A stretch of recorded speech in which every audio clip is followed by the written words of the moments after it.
언니, 언제까지 그렇게 힘들게 살 거야? 골프 모임 나와서 사람도 좀 만나고 숨 좀 쉬어요. 저는 68세 박은정입니다. 전화기를 귀에 댄 채로 한참을 말없이 서 있었어요. 부엌 형광등이 윙윙 울렸고 식탁 위 약통은 뚜껑이 반쯤 열린 채로 굴러다녔습니다. 달력엔 병원 날짜가 빨간 동그라미로 겹쳐 있었고 저는 그 동그라미를 손끝으로 한 번 문지르다 말았어요. 골프 모임이요? 저는 입만 벙긋거렸습니다. 사별한 지 3년, 집은 조용한데 제 몸은 자꾸 삐걱거렸어요. 새벽에 눈이 떠지고 밥을 차려도 젓가락이 오래 멈췄죠. 친구는 운동하러 나가자고 했지만 제 귀에는 혼자 있지 말라는 말로 들렸습니다. 숨을 한 번 삼키고 저는 겨우 말했어요. 딱 한 번만 나가보겠다고요. 그 말이 나오자마자 심장이 먼저 뛰었습니다. 괜찮아질 것 같으면서도 한편으로는 누가 제 빈자리를 훤히 들여다볼까 겁이 났어요. 그때는 몰랐습니다. 그날 제가 코트를 챙겨 입고 나가게 되는 그곳에서 보호자라는 단어 앞에 한참을 멈춰 서게 될 줄은요. 골프장 입구 철제문이 끼익 열렸어요. 안쪽에서는 공이 천천히 굴러가는 소리가 났고 벤치에 앉은 분들이 웃으며 무언가 나누고 계셨죠. 친구 미자가 손을 흔들었고 저는 가방을 어깨에 메고 조심스럽게 안으로 들어갔습니다. 그때 한 분이 먼저 다가왔어요. 키는 제 전 남편보다 조금 작았고 점퍼 지퍼를 목까지 올린 모습이었습니다. 그분이 제 가방을 보더니 말을 건넸어요. 가방은 자기가 들겠다고, 처음 오시면 무거우니까 자기가 챙기겠다고 하더라고요. 저는 괜찮다고 손을 저었지만 그분은 이미 제 가방 손잡이를 잡고 계셨어요. 목소리가 낮고 차분했습니다. 제 남편이 약 먹으라고 말할 때 쓰던 그 톤과 비슷했죠. 미자가 소개를 해줬어요. 이분이 오성훈 씨라고 올해 65이고 이 모임 오래 나오신 분이라고 했습니다. 성훈 씨는 제 손을 보더니 핫팩 하나를 건넸어요. 손이 차가워 보인다고 요즘 날씨가 추우니까 이거 쥐고 있으면 좋다고 하더라고요. 핫팩을 받아쥐는 순간 남편이 겨울마다 제 손을 감싸주던 기억이 스쳐 지나갔습니다. 가슴이 먹먹했지만 입술만 살짝 움직였어요. 코트로 나가니 하늘이 회색빛으로 낮게 깔려 있었습니다.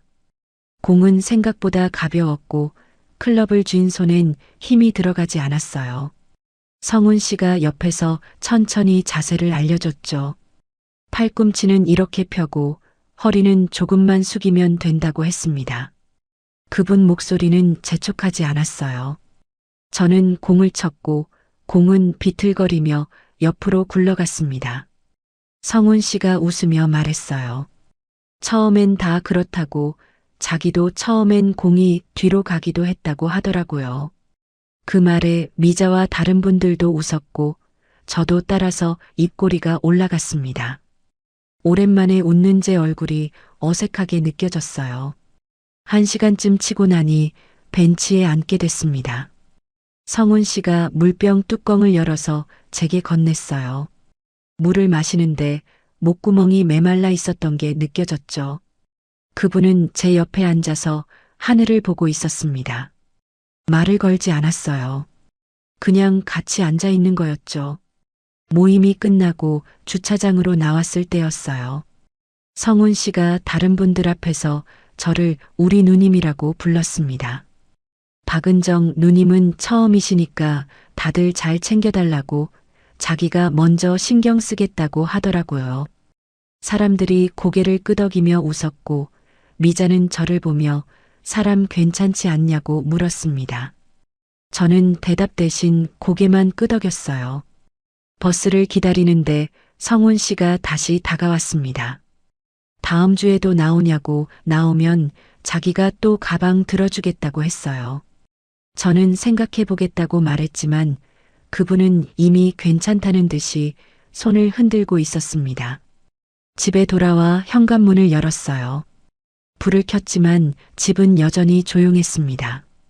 약통이 식탁 위에 그대로 있었고 달력의 빨간 동그라미도 그 자리에 있었죠. 저는 가방을 내려놓고 부엌으로 갔어요. 냉장고 문을 열었다가 닫았습니다. 별로 먹고 싶은 게 없었어요. 그날 저녁 미자한테 전화가 왔습니다. 오늘 어땠냐고, 성훈 씨가 친절하지 않았냐고 물었어요. 저는 그렇다고 좋은 분 같다고 말했습니다. 미자가 웃으며 말했죠. 성훈 씨도 혼자 사신다고 배우자 먼저 보내고 3년 됐다고 하더라고요. 저와 비슷한 상황이라는 말이 이어졌습니다. 전화를 끊고 나니 방이 더 조용하게 느껴졌어요. 저는 침대에 누워 천장을 봤습니다. 성훈 씨가 건넨 핫팩은 이미 식어 있었지만 제 손에는 아직 그 따뜻함이 남아있는 것 같았어요. 남편이 세상을 떠난 뒤로 누군가 제 손을 먼저 봐준 사람이 없었습니다. 다음 주가 됐어요. 저는 또 파크 골프장에 나갔습니다. 성훈 씨는 약속대로 제 가방을 들어줬고 이번엔 장갑도 하나 더 챙겨왔더라고요.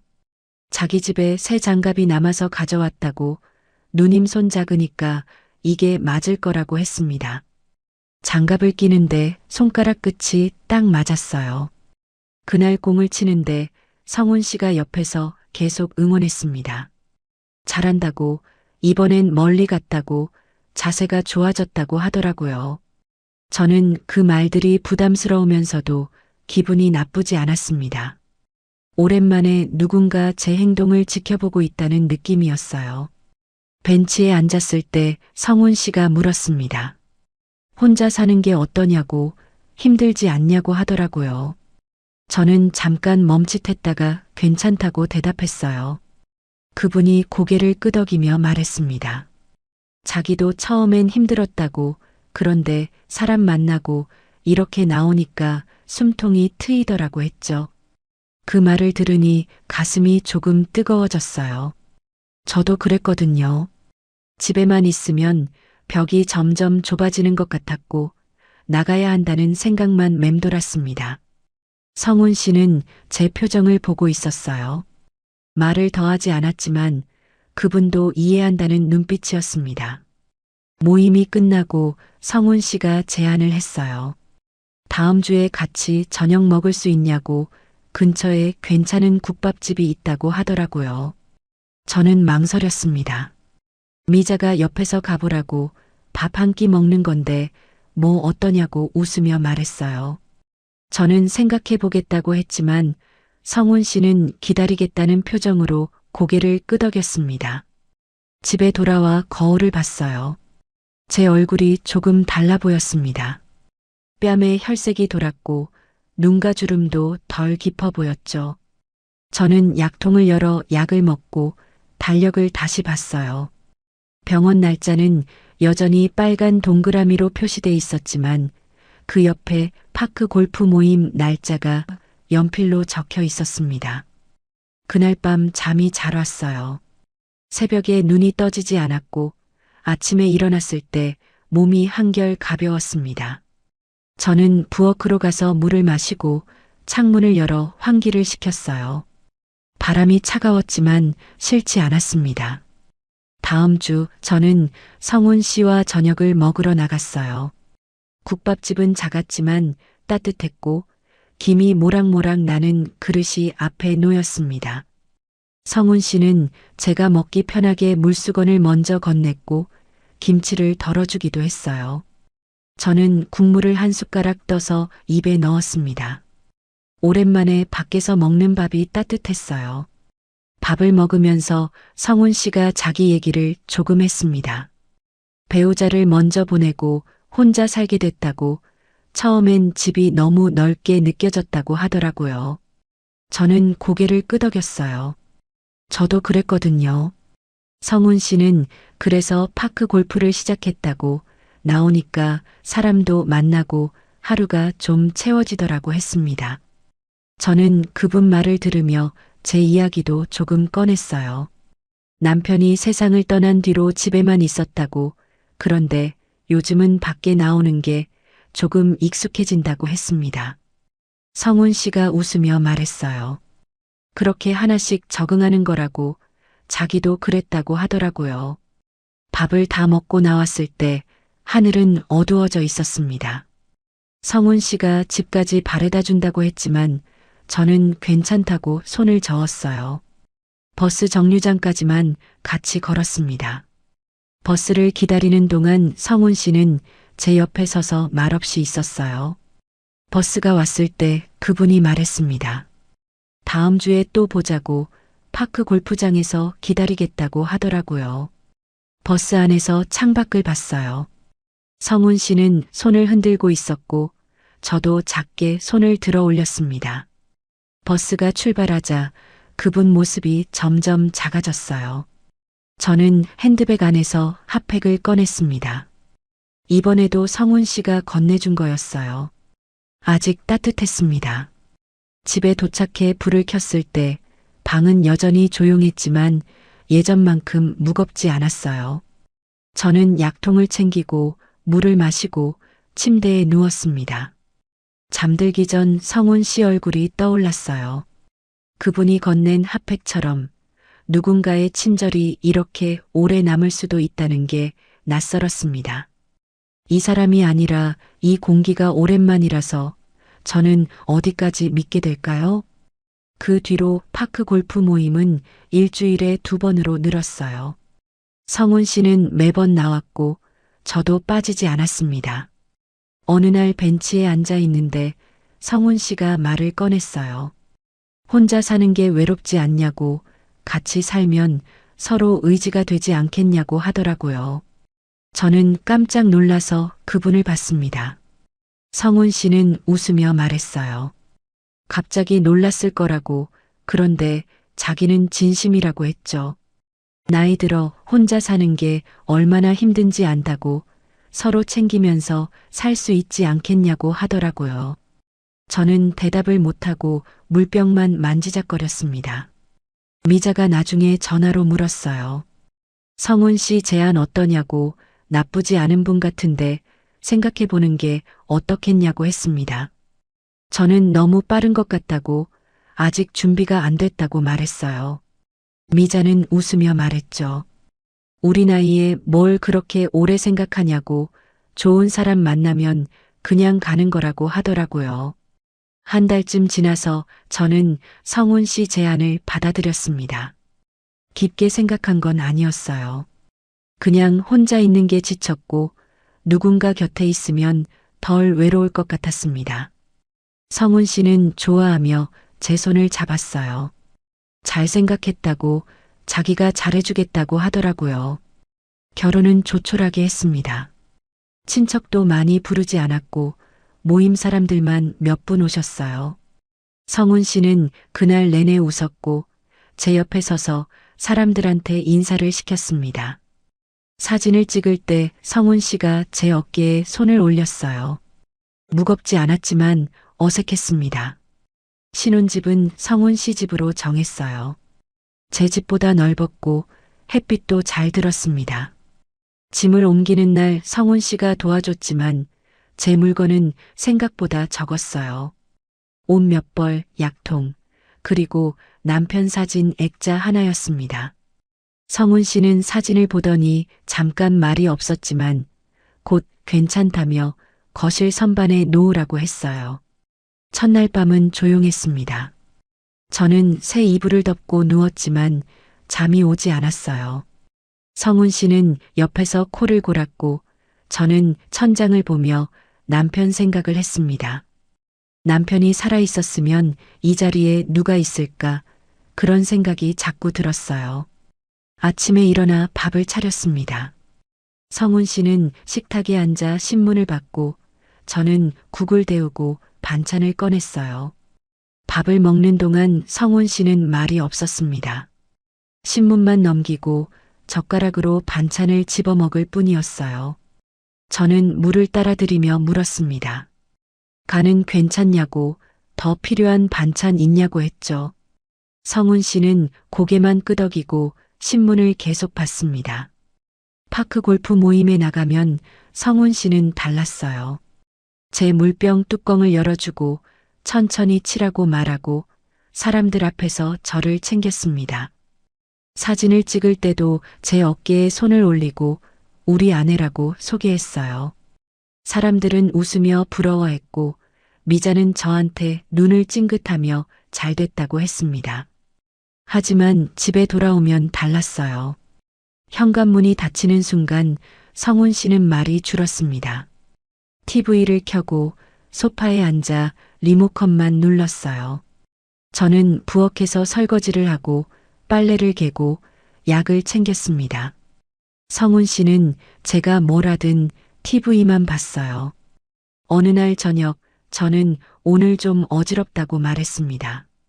성훈 씨는 TV를 보다가 응 하고만 대답했어요. 저는 다시 말했죠. 병원에 가봐야 할 것 같다고, 약이 떨어져서 처방받아야 한다고 했습니다. 성훈 씨는 그제야 고개를 돌렸지만 그냥 알아서 다녀오라고만 하더라고요. 밤이 되면 저는 성훈 씨 코 고는 소리를 들으며 잠들었어요. 남편이 살아있을 땐 잠들기 전에 이야기를 나눴습니다. 오늘 뭐 했는지, 내일은 뭘 할 건지, 그런 사소한 대화들이었어요. 하지만 성훈 씨는 불을 끄면 바로 눈을 감았습니다. 한 달쯤 지나니 저는 말을 꺼내기 전에 숨을 삼키게 됐어요. 성훈 씨가 뭐라고 할까, 귀찮아할까, 그런 생각이 먼저 들었습니다. 밥을 차릴 때도 간을 맞추는 게 조심스러웠어요. 성훈 씨는 짜다거나 싱겁다고 직접 말하지 않았지만 표정으로 알 수 있었습니다. 어느 날 외출하려고 하니 성훈 씨가 말했어요. 추운데 목도리 하라고, 감기 걸리면 안 된다고 하더라고요. 저는 고맙다고 말하고 목도리를 둘렀습니다. 하지만 외출하고 돌아왔을 때 성훈 씨는 현관에서 신발을 벗는 소리만 냈어요. 어디 다녀왔냐고 묻지 않았습니다. 미자가 전화로 물었어요. 결혼 생활은 어떠냐고, 성훈 씨가 잘해주냐고 했습니다. 저는 잠깐 말을 멈췄다가 대답했어요. 괜찮다고, 좋은 사람이라고 했죠. 미자는 다행이라며 웃었지만 저는 전화를 끊고 나서 한숨이 나왔습니다. 밤에 약을 먹으려고 하는데 통이 비어 있었어요. 저는 성훈 씨한테 말했습니다. 약이 떨어졌다고, 내일 병원 가야 한다고 했죠.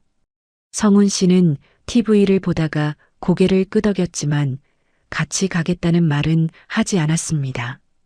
저는 약통을 다시 닫고 내일 혼자 갈 준비를 했어요.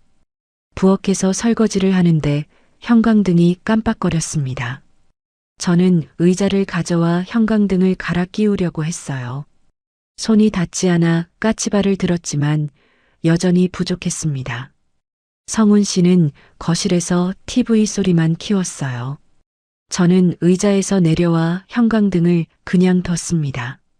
깜빡거려도 어둡진 않았고 굳이 지금 갈 필요는 없었어요. 성훈 씨한테 말을 꺼낼까 하다가 그냥 입을 다물었습니다. 도와달라고 하면 귀찮아할 것 같았어요. 밤에 잠들기 전 저는 남편 사진을 봤습니다. 남편은 웃고 있었고 저도 그 옆에서 웃고 있었어요. 언제 찍은 사진인지 기억이 나지 않았지만 저 얼굴이 편안해 보였습니다. 지금 제 얼굴은 어떨까? 거울을 보니 입술이 굳어 있었어요.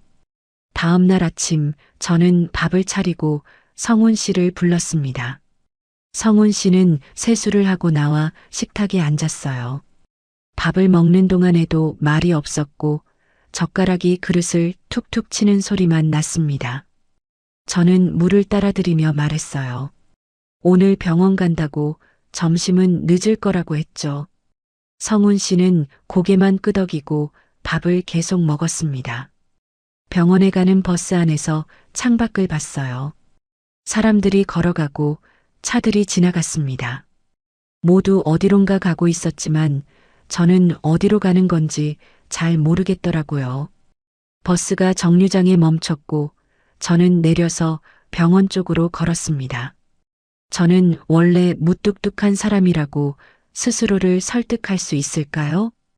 병원 대기실은 사람들로 가득했어요. 번호표를 뽑아 들고 앉았는데 옆자리 할머니가 자꾸 기침을 하셨습니다. 저도 목이 간질간질했지만 참았어요. 기침을 하면 사람들이 쳐다볼 것 같았습니다. 스마트폰을 꺼내 성훈 씨한테 문자를 보냈어요. 병원 도착했다고, 진료 끝나면 연락하겠다고 썼습니다. 읽음 표시가 뜨지 않았어요. 아마 집에서 TV 보고 있을 거였습니다. 저는 핸드폰을 가방에 넣고 번호판을 다시 확인했어요. 1시간쯤 기다렸을까요? 제 기침이 자꾸 길어졌습니다. 손으로 입을 막았지만 멈추지 않았어요. 가방에서 물병을 꺼내 한 모금 마셨습니다. 목이 따끔거렸어요. 그때 옆에 앉아있던 남자분이 휴지를 건넸습니다. 괜찮으시냐고, 물 더 필요하면 정수기 저쪽에 있다고 하더라고요. 저는 고맙다고 말하고 휴지를 받았습니다. 그분은 아내분과 함께 온 것 같았어요. 아내분이 진료실에 들어가고 그분은 밖에서 기다리고 계셨습니다. 제 번호가 불렸어요. 진료실로 들어가니 의사 선생님이 차트를 보고 계셨습니다. 앉으라고 하셔서 의자에 앉았어요. 선생님이 물으셨죠. 요즘 어떠시냐고, 약은 잘 드셨냐고 하더라고요. 저는 그렇다고, 그런데 요즘 기침이 자주 난다고 말했습니다. 선생님이 청진기를 대고 숨을 쉬어보라고 했어요. 깊게 들이쉬었다가 내쉬었습니다. 선생님은 고개를 끄덕이며 뭔가 적으셨어요. 검사를 하나 더 해보자고, 오늘 피 뽑고 일주일 뒤에 결과 보러 오라고 하시더라고요. 진료실을 나와 접수 창구로 갔습니다. 직원분이 차트를 받아들고 컴퓨터를 두드렸어요. 그러다가 물으셨습니다. 보호자분 성함이 어떻게 되시냐고, 여기 칸이 비어 있다고 하시더라고요. 저는 잠깐 멈칫했어요. 보호자요? 직원분이 다시 말씀하셨습니다. 네, 혹시 모를 상황에 연락드릴 보호자분 성함하고 연락처 적어주셔야 한다고 하시더라고요. 저는 고개를 돌려 대기실을 봤습니다. 아까 그 남자분은 아내분과 함께 나가고 계셨어요. 성훈 씨 이름을 말해야 하나 생각했습니다. 하지만 입이 떨어지지 않았어요. 성훈 씨는 오늘 병원에 오지 않았고 제가 어떤 검사를 받는지도 모릅니다. 아침에 나올 때 그냥 다녀오라고만 했어요. 직원분이 기다리고 계셨습니다. 저는 입술을 한번 깨물고 말했어요. 그냥 제 이름으로 할게요. 직원분이 어리둥절한 표정으로 물으셨죠. 본인 성함으로요? 보통은 가족분 적으시는데 괜찮으시겠어요? 저는 고개를 끄덕였습니다. 괜찮다고, 그렇게 해달라고 했어요. 서류를 받아들고 체열실로 갔습니다. 의자에 앉아 팔을 내밀었어요. 간호사분이 알코올 솜으로 팔을 닦고 주사를 찔렀습니다. 피가 튜브로 올라가는 게 보였어요. 따끔했지만 참을 만했습니다. 체열이 끝나고 지혈용 솜을 붙였어요. 팔을 구부리고 복도로 나왔습니다. 사람들이 지나다니고 어디선가 아기 우는 소리가 들렸어요. 저는 벤치에 앉아 팔을 계속 구부리고 있었습니다. 핸드폰을 꺼냈어요. 성훈 씨한테서 문자가 한 통 와 있었습니다. 점심 먹고 오냐고, 집에 반찬 없으니까 사오라고 쓰여 있었어요.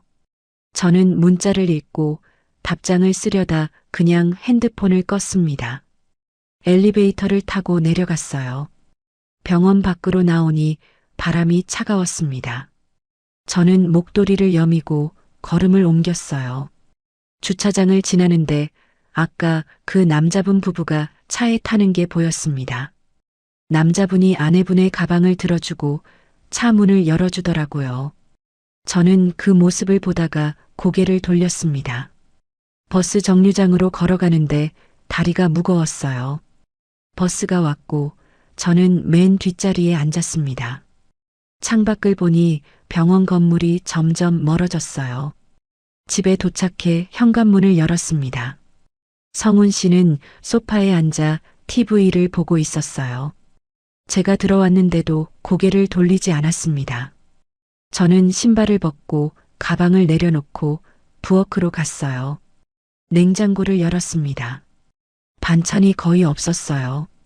성훈 씨가 사오라고 했던 게 생각났지만 저는 그냥 문을 닫았습니다. 식탁에 앉아 물을 마셨어요.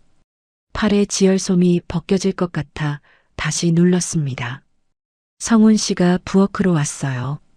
병원은 어땠냐고, 검사는 뭐 한다고 하던가 물었습니다. 저는 대답했어요.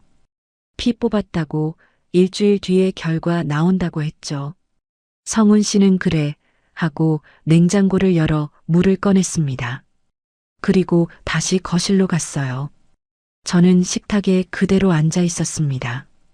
형광등이 여전히 깜빡거렸고 저는 그 불빛을 보고 있었어요. 보호자란에 제 이름을 쓴 게 자꾸 생각났습니다. 왜 성훈 씨 이름을 쓰지 못했을까? 그게 맞는 건데 왜 입이 떨어지지 않았을까? 그런 생각들이 맴돌았어요. 저녁을 차렸습니다. 라면을 끓이고 김치를 꺼내고 밥을 데웠어요. 성훈 씨를 불렀고 성훈 씨는 식탁에 앉았습니다. 밥을 먹는 동안 말이 없었어요. 젓가락 소리만 들렸습니다. 밥을 다 먹고 성훈 씨가 말했어요. 다음부턴 이런 얘기 사람들 있는 데서 하지 말라고, 병원 간다는 얘기 모임에서 하면 사람들이 걱정한다고 하더라고요. 저는 고개를 들어 성훈 씨를 봤습니다.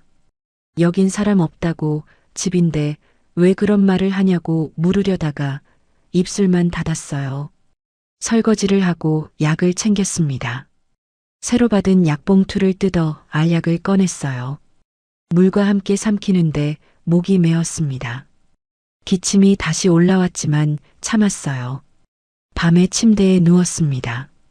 성훈 씨는 벌써 잠들었고 코 고는 소리가 들렸어요. 저는 천장을 보며 오늘을 떠올렸습니다. 접수창구의 직원분, 보호자란, 제 이름, 그리고 엘리베이터 안에서 성훈 씨가 한 말. 옆에 앉아 있는 사람과 내 편인 사람은 정말 같은 걸까요? 일주일 뒤 병원에서 연락이 왔어요. 검사 결과가 나왔으니 방문하라고 했습니다. 저는 성훈 씨한테 말했어요. 오늘 병원 가야 한다고, 결과 들어야 한다고 했죠. 성훈 씨는 고개를 끄덕이며 알았다고 했지만 같이 가겠다는 말은 없었습니다. 혼자 병원에 갔어요. 진료실에서 선생님이 차트를 보며 말씀하셨습니다. 큰 문제는 없다고, 다만 면역력이 많이 떨어져 있으니 조심하라고 하시더라고요. 약을 바꿔서 처방해 주셨고 한 달 뒤에 다시 오라고 했습니다. 집에 돌아왔을 때 성훈 씨가 물었어요. 뭐래 하고 짧게 물었습니다. 저는 괜찮다고, 약만 바꿔서 먹으면 된다고 대답했어요. 성훈 씨는 그래 하고 다시 TV를 켰습니다. 그날 저녁 파크 골프 모임 단톡방에 메시지가 왔어요. 다음 주 모임 날짜 정한다고, 다들 시간 맞는지 확인하자고 했습니다. 성훈 씨가 먼저 답장을 보냈어요. 우리 아내 몸이 약해서 제가 신경 쓰고 있다고, 그래도 모임엔 나가려고 한다고 썼더라고요. 메시지 밑에 이모티콘이 줄줄이 달렸습니다. 따뜻한 남편이라고, 부럽다고, 잘 챙겨달라고 하는 말들이 올라왔어요. 저는 핸드폰을 보다가 화면을 껐습니다. 성훈 씨는 옆에서 웃으며 메시지를 더 보고 있었어요. 다음 주 모임 날이 됐습니다. 파크 골프장에 나가니 사람들이 반갑게 인사했어요. 성훈 씨는 제 가방을 들어주고 사람들 앞에서 제 팔을 살짝 잡았습니다. 천천히 걸으라고, 무리하지 말라고 하더라고요. 미자가 웃으며 말했어요. 성훈 씨가 정말 잘한다고, 저보고 복 받았다고 했습니다. 벤치에 앉았을 때 성훈 씨가 물병을 건넸어요. 물 마시라고, 목마르면 안 된다고 했습니다. 저는 물을 받아 마셨고 사람들은 그 모습을 보며 고개를 끄덕였어요. 성훈 씨는 계속 웃고 있었습니다. 모임이 끝나고 집으로 돌아왔어요. 현관문이 닫히자 성훈 씨는 가방을 툭 던지듯 내려놓았습니다. 신발을 벗고 거실로 갔어요. 저는 가방을 정리하고 부엌으로 갔습니다. 저녁을 준비하는데 성훈 씨가 부엌으로 왔어요. 냉장고를 열어 반찬통을 꺼내보더니 말했습니다. 냄새 좀, 창문 열어. 저는 손을 멈추고 성훈 씨를 봤어요. 어떤 냄새냐고 물으려다가 그냥 창문으로 갔습니다. 창문을 여니 겨울바람이 들어왔어요. 차가웠습니다. 저는 반찬을 꺼내고 국을 데우고 밥을 퍼냈어요. 성훈 씨는 식탁에 앉아 핸드폰만 보고 있었습니다. 밥을 먹는 동안 창문은 열린 채였어요. 저는 추웠지만 말하지 않았습니다. 성훈 씨가 밥을 다 먹고 나서야 창문을 닫아도 된다고 했어요. 저는 일어나서 창문을 닫았습니다. 손이 시려왔어요. 설거지를 하는데 성훈 씨가 거실에서 전화를 받았습니다. 모임 사람 중 한 분인 것 같았어요. 성훈 씨는 크게 웃으며 말했어요. 아내 건강이 안 좋아서 자기가 많이 신경 쓴다고, 그래도 모임 나오는 걸 좋아해서 계속 데려간다고 하더라고요. 저는 설거지하는 손을 멈췄습니다. 수돗물 소리만 들렸어요.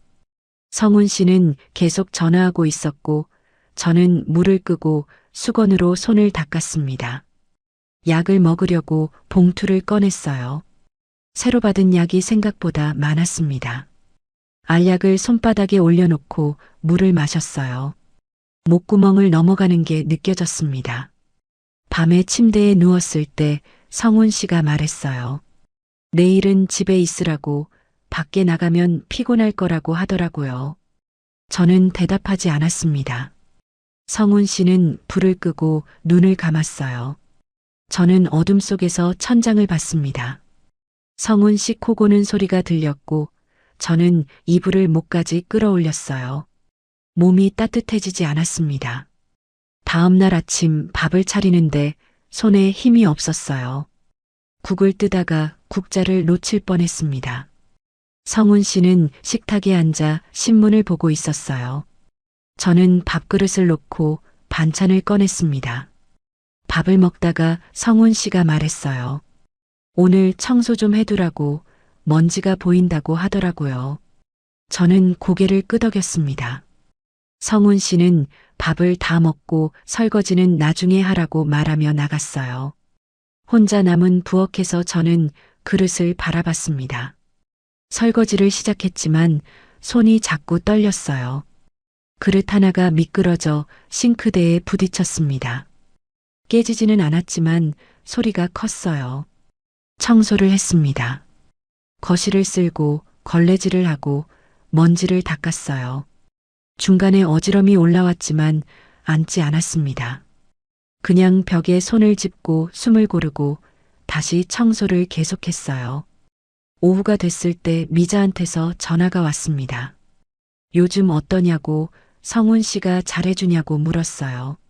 저는 잠깐 말을 멈췄다가 대답했습니다. 그렇다고 챙겨준다고 했어요. 미자는 다행이라며 웃었습니다. 전화를 끊고 소파에 앉았어요. 청소는 다 끝났지만 몸이 무거웠습니다. 약을 먹어야 할 시간이었지만 일어나기 싫었어요. 그냥 소파에 기대 눈을 감았습니다. 성훈 씨가 돌아온 건 저녁 때였어요. 집안을 둘러보더니 고개를 끄덕였습니다. 청소 잘했다고, 이렇게 해야 한다고 하더라고요. 저는 저녁을 차리러 부엌으로 갔어요. 밥을 하는 동안 성훈 씨는 거실에서 TV를 켰습니다. 뉴스가 나왔고 아나운서 목소리가 부엌까지 들렸어요. 저는 국을 끓이고 생선을 구웠습니다. 연기가 올라왔지만 환풍기를 켜지 않았어요. 성훈 씨가 시끄럽다고 할 것 같았습니다. 저녁을 먹는 동안 성훈 씨가 물었어요. 약은 잘 챙겨 먹냐고, 병원에서 뭐라고 했냐고 했습니다. 저는 대답했어요. 약 잘 먹고 있다고, 병원에선 괜찮다고 했다고 말했습니다. 성훈 씨는 그럼 됐다며 밥을 계속 먹었어요. 밥을 다 먹고 설거지를 하는데 성훈 씨가 말했습니다. 다음 주 모임 때 사진 찍는다고 옷 좀 괜찮은 걸 입으라고 하더라고요. 저는 알았다고 대답했습니다. 성훈 씨는 사람들한테 좋게 보여야 한다고 자기 얼굴도 있으니까 신경 쓰라고 했어요. 그날 밤 옷장을 열어 옷을 봤습니다. 괜찮은 옷이 별로 없었어요. 남편이 사줬던 코트 하나가 있었지만 요즘은 잘 입지 않았습니다. 저는 옷장을 닫고 침대에 누웠어요. 성훈 씨는 벌써 잠들어 있었습니다. 코 고는 소리가 규칙적으로 들렸어요. 저는 그 소리를 들으며 눈을 감았습니다. 잠이 오지 않았어요. 다음 날도 그 다음 날도 비슷했습니다. 밥을 차리고 청소를 하고 약을 먹고 저녁을 준비했어요. 성훈 씨는 밖에 나가면 다정했지만 집에선 말이 짧았습니다. 저는 점점 말을 아끼게 됐어요. 파크 골프 모임 날이 다시 왔습니다. 성훈 씨는 제 코트를 챙겨주고 모자도 씌워줬어요. 사람들 앞에서였습니다. 미자가 웃으며 말했어요. 성훈 씨가 정말 세심하다고 저보고 감사할 줄 알아야 한다고 했습니다. 저는 웃으며 고개를 끄덕였어요. 사진을 찍을 때 성훈 씨가 제 어깨에 팔을 올렸습니다. 활짝 웃으며 카메라를 봤어요. 저도 웃었지만 입술만 올라갔습니다. 사진사가 하나 더 찍자고 해서 다시 웃었어요. 집으로 돌아오는 길 버스 안에서 성훈 씨가 말했습니다. 사진 잘 나왔다고 단톡방에 올리면 사람들이 좋아할 거라고 하더라고요. 저는 창밖을 보며 대답하지 않았습니다. 밤에 단톡방에 사진이 올라왔어요. 성훈 씨가 올린 거였습니다. 사진 밑에 댓글이 달렸어요. 부부 사이가 좋아 보인다고, 보기 좋다고, 행복해 보인다고 했습니다. 저는 핸드폰을 내려놓고 약을 먹으러 갔어요. 약봉투를 뜯는데 손이 떨렸습니다. 알약이 바닥에 떨어졌어요. 저는 주워 담고 다시 하나를 꺼냈습니다. 물과 함께 삼켰어요. 거울을 봤습니다. 제 얼굴이 야위어 보였어요. 뺨이 꺼지고 눈 밑에 그늘이 졌습니다. 저는 거울에서 눈을 떼고 불을 껐어요. 밖에선 좋은 남편인데 왜 제 집은 더 좁아지는 걸까요? 어느 날 아침이었어요. 밥을 차리는데 성훈 씨가 부엌으로 왔습니다.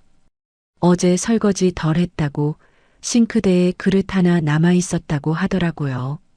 저는 미처 못 봤다고 지금 할게요 라고 말했습니다. 성훈 씨는 그런 식으로 하지 말라고 제대로 하든지 말든지 하라고 했어요. 저는 대답하지 않았습니다. 그릇을 집어들고 설거지를 했어요. 성훈 씨는 거실로 나갔고 TV 소리만 커졌습니다. 밥을 먹는 동안 말이 없었어요.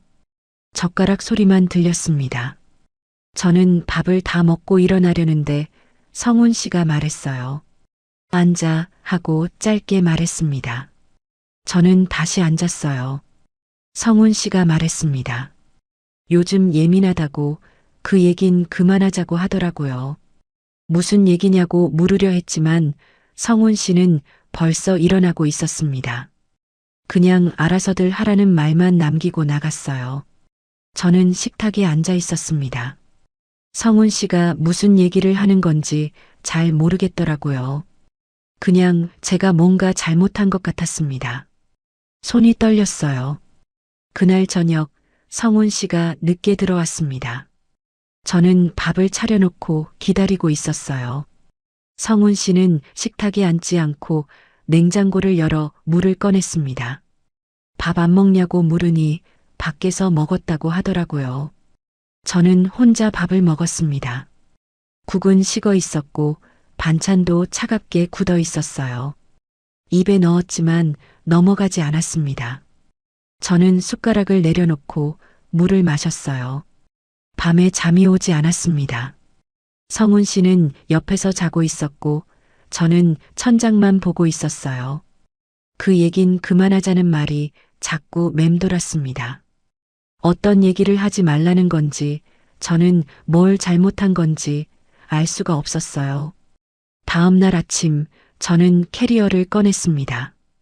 옷 몇 벌과 약통을 넣었어요. 성훈 씨는 출근한 뒤였고 집은 조용했습니다. 저는 캐리어 손잡이를 잡고 현관으로 갔어요. 현관문 앞에서 한참 서 있었습니다. 손잡이를 잡았지만 돌리지 못했어요. 나가면 뭐가 달라질까 그런 생각이 들었습니다. 하지만 여기 있으면 숨이 막힐 것 같았어요. 잠금쇠를 걸었습니다. 손이 떨렸어요. 딸깍 소리가 크게 들렸고 저는 캐리어를 끌고 계단을 내려갔습니다. 부동산에 가서 단기 원룸을 알아봤어요. 한 달 단위로 계약할 수 있는 작은 방이 있었습니다. 보증금도 적었고 가구도 갖춰져 있었어요. 저는 그 방으로 정했습니다. 방은 좁았습니다. 침대 하나, 접이식 테이블 하나, 작은 부엌이 전부였어요. 저는 캐리어를 열고 옷을 꺼냈습니다.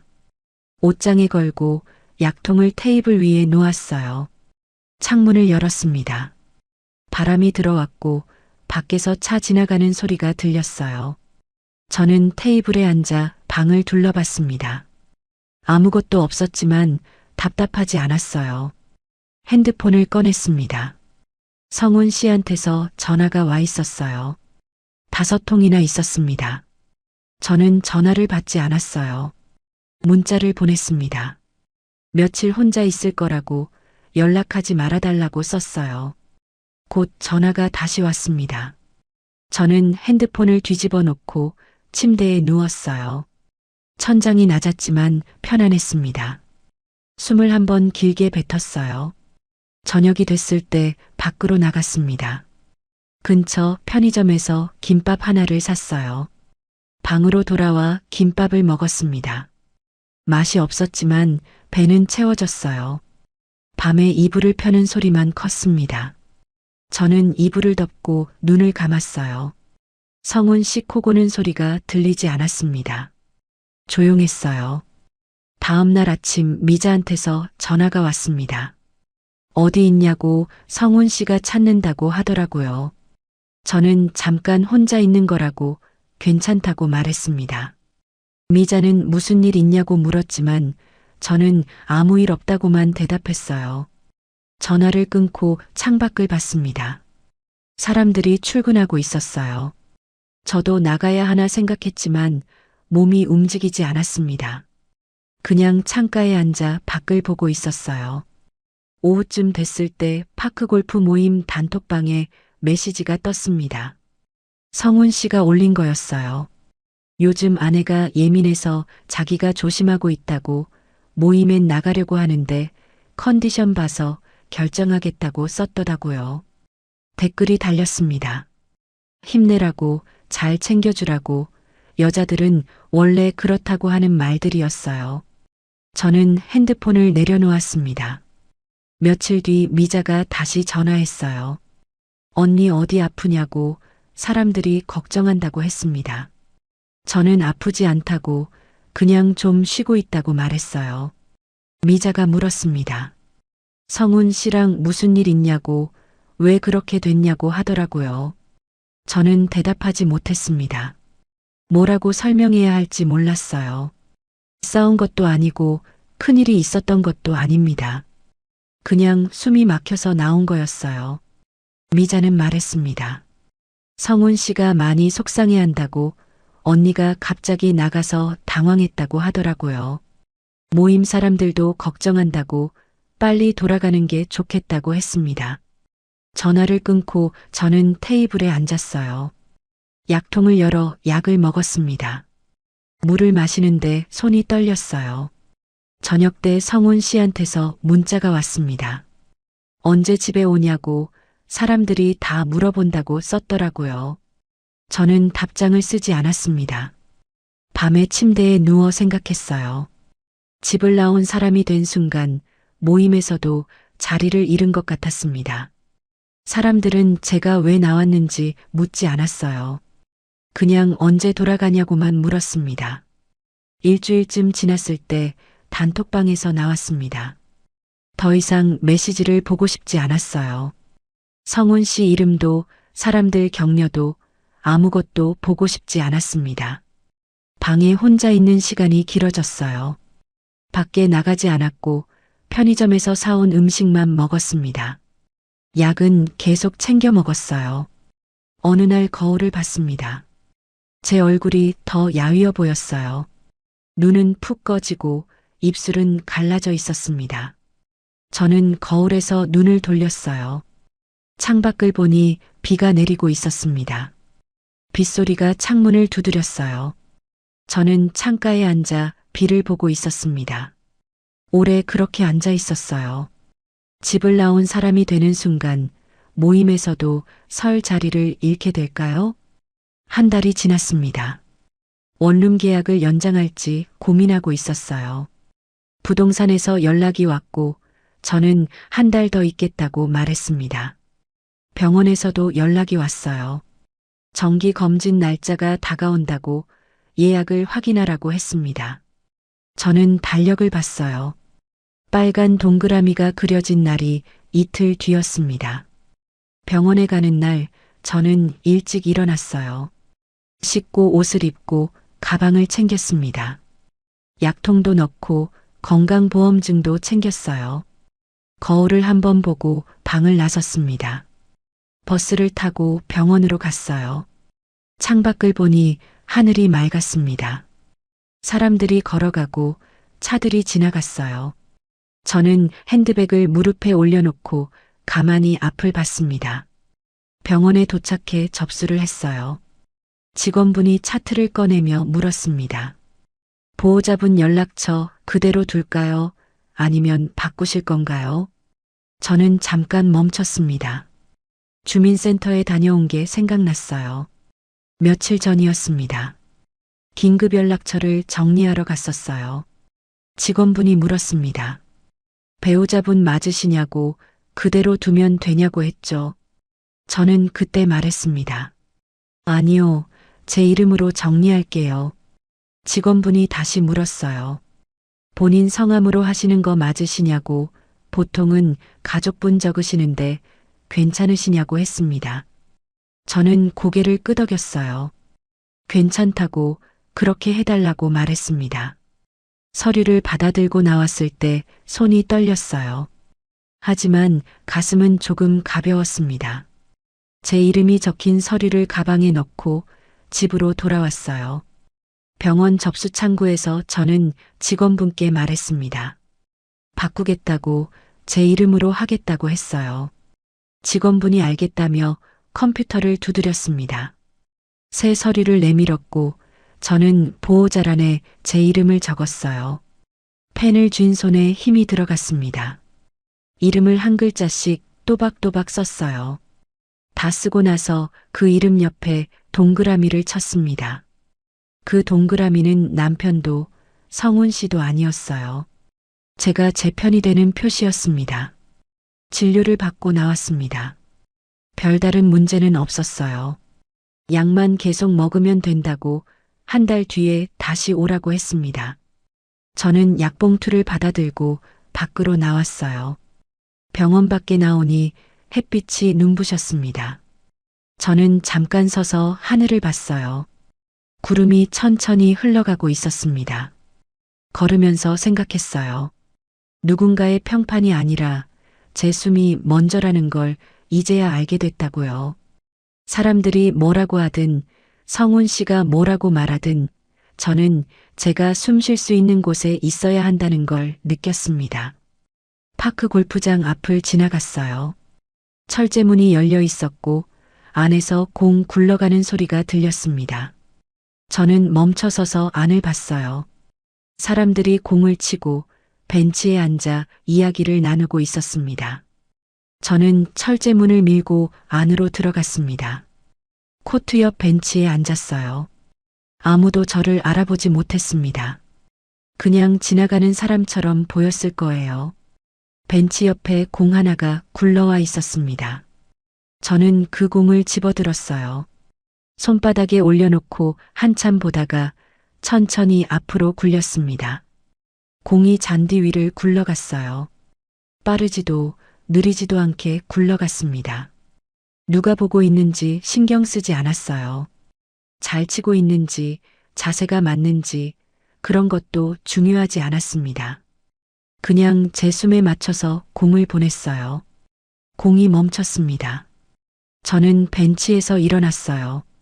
천천히 걸어서 코트를 빠져나왔습니다. 철제문을 지날 때 뒤돌아보지 않았어요. 공 굴러가는 소리와 웃음소리가 뒤에서 들렸지만 저는 그냥 앞을 보고 걸었습니다. 원룸으로 가는 길은 멀지 않았어요. 천천히 걸었습니다. 급할 것도 없었고 누굴 만날 약속도 없었어요. 저는 제 걸음에 맞춰 걸었습니다. 방에 도착해 문을 열었습니다. 좁은 방이었지만 숨이 막히지 않았어요. 가방을 내려놓고 신발을 벗었습니다. 테이블에 앉아 약봉투를 꺼냈어요. 오늘 받은 새 약들이었습니다. 하나씩 꺼내 약통에 정리했어요. 물을 한 잔 따라 마셨습니다. 창문을 열었습니다. 바람이 들어왔어요.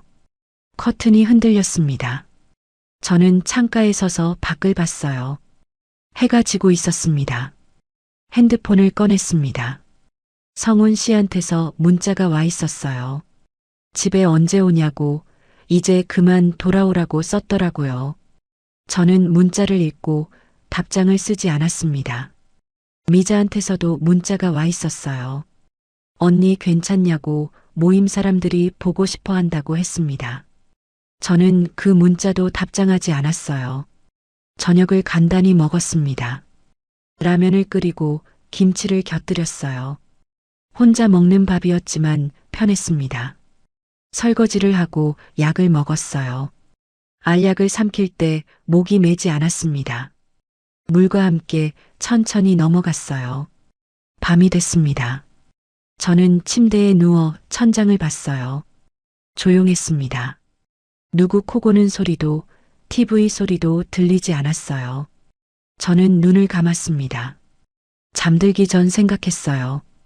제가 마지막까지 붙잡는 건 사람이 아니라 제 이름일 수도 있다고요. 누군가의 아내도 누군가의 누나도 아니라 그냥 박은정이라는 이름으로 살 수도 있다고요.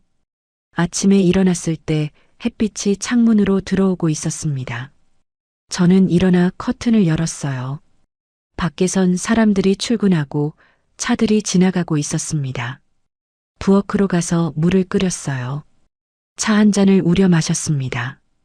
따뜻했어요. 테이블에 앉아 차를 마시며 오늘 뭘 할지 생각했습니다. 가방에서 병원 서류를 꺼냈어요. 보호자란에 적힌 제 이름을 봤습니다. 또박또박 쓴 글씨가 선명했어요. 저는 서류를 다시 넣고 달력을 펼쳤습니다.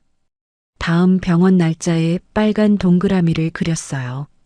그 옆에 작게 제 이름을 적었습니다. 펜 뚜껑을 닫고 달력을 덮었어요. 창밖을 봤습니다. 오늘도 맑았어요. 저는 옷을 입고 밖으로 나갔습니다. 어디로 갈지 정하지 않았지만 일단 걸었어요. 동네를 천천히 걸으며 주변을 둘러봤습니다. 작은 공원이 있었고 벤치에 할머니 한 분이 앉아 계셨어요. 저도 벤치에 앉았습니다. 할머니가 저를 보며 웃으셨어요. 저도 따라 웃었습니다. 한참 있다가 일어났습니다. 할머니께 인사하고 다시 걸었어요. 슈퍼에 들러 장을 조금 봤습니다. 야채 몇 개, 계란, 우유를 샀어요. 오랜만에 제대로 된 밥을 해먹고 싶었습니다. 방으로 돌아와 요리를 했어요. 간단한 찌개를 끓이고 계란을 부쳤습니다. 밥을 짓는 동안 부엌에 김이 올랐어요. 따뜻했습니다. 밥을 먹었습니다. 혼자 먹는 밥이었지만 맛있었어요. 천천히 씹으며 먹었습니다. 급하지 않았어요. 저녁이 됐을 때 창가에 앉았습니다. 해가 지고 있었어요. 하늘이 주황빛으로 물들고 건물 그림자가 길어졌습니다. 저는 그 풍경을 보며 차를 한 잔 더 마셨어요. 밤에 침대에 누웠습니다. 오늘 하루를 생각했어요. 특별한 일은 없었지만 편안했습니다. 파크 골프장에서 굴렸던 공이 생각났어요. 누가 보든 말든 제 숨에 맞춰 굴린 그 공이요. 저는 눈을 감고 잠들었어요. 제가 마지막까지 붙잡는 건 사람이 아니라 제 이름일 수 있을까요? 오늘 이야기 끝까지 들어주셔서 고맙습니다. 구독해 두시면 다음 사연도 과장 없이 있는 그대로 더 친절하게 들려드릴게요.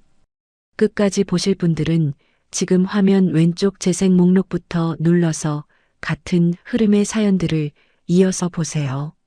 그리고 오른쪽 추천 영상은 이 지옥이 시작된 첫 단추가 더 선명하게 나옵니다. 지금 바로 하나만 눌러주시면 그대로 이어집니다.